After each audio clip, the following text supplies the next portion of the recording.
Along the coast. And we're going to talk about redefining selflessness tonight. Raise your hand if you're familiar with the poem Invictus. Okay, great. A lot of poets in the house. That's great. Right? The poem goes something like this. Out of the night that covers me, black as a pit from pole to pole, see, I thank whatever gods may be for my unconquerable soul. In the fell clutches of circumstance, I've not winced nor cried aloud. Under the bludgeonings of chance, my head is bloody, but unbowed.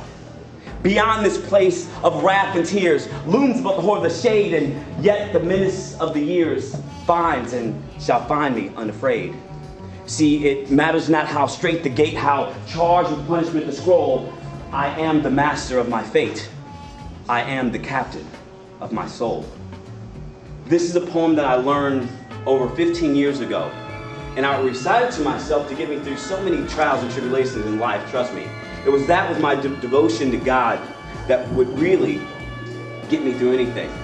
What I really realized about that was it wasn't only my devotion that I had, and it wasn't only the poem that kept me, it was these things that I called invisible hands in my life.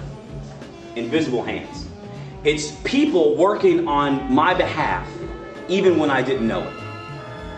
They were just being completely selfless. And doors would open, and I had no idea that these doors were opening by other people.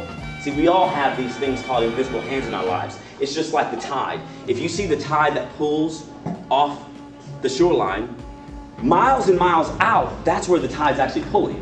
So if I'm in the water and I'm waiting for the tide to pull, I may not think anything's taking place, but it really, really is.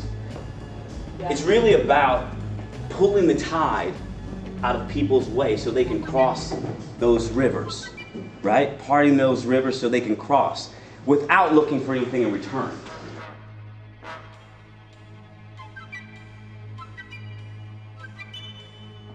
So look at your neighbor and say, to grow and change my life, starts with the desire, to change others. If I don't, smack me. Thank you.